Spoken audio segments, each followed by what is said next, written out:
Part 3. As there was no proof that the Riddles had been murdered at all, the police were forced to let Frank go. The Riddles were remained object of curiosity of a while. To everyone's surprise and amidst a cloud of suspicion, Frank Bars returned to his cottage in the grounds of the Riddle house. As far as I am concerned, he'll kill them, and I don't care what the police say. Said don't dot in the hangest man, and if he had a decency, had lived here, knowing as how we knows he did it. But Frank did not leave. He stayed to tend the garden of the next family who lived in the Riddle house, and then the next four other family stayed long. Perhaps it was partly because of Frank that the each new owner said there was a nasty feeling about the place which in the absence of inhabitants started to fall into disrepair.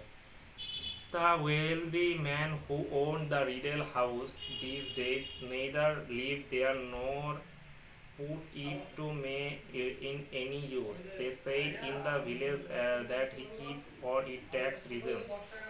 Though nobody was very clear what this might be, the wealthy owner continued the break bank to the gardening. However, Frank was nearing his 77th birthday now.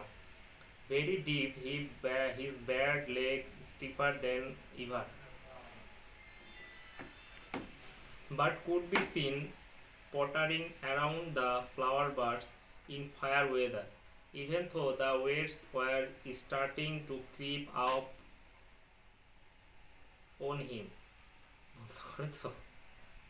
Weeds were not the only things Frank had to contend with whether boys from the village made a habit of throwing stones through the windows of the Riddle house. The roader rode their bicycles over the lawns. Frank worked so hard to keep smooth. Once or twice they broke into the old house for a dare. They knew that old Frank was devoted to the house and grounds, and it amused them to see him limping across the garden, brandishing his stick and wailing croakily at them. Frank, on his part, believed the boys tormented him because they liked their parents and grandparents, thought him a murderer. So when Frank awoke one night in August and saw something very odd up Yep. to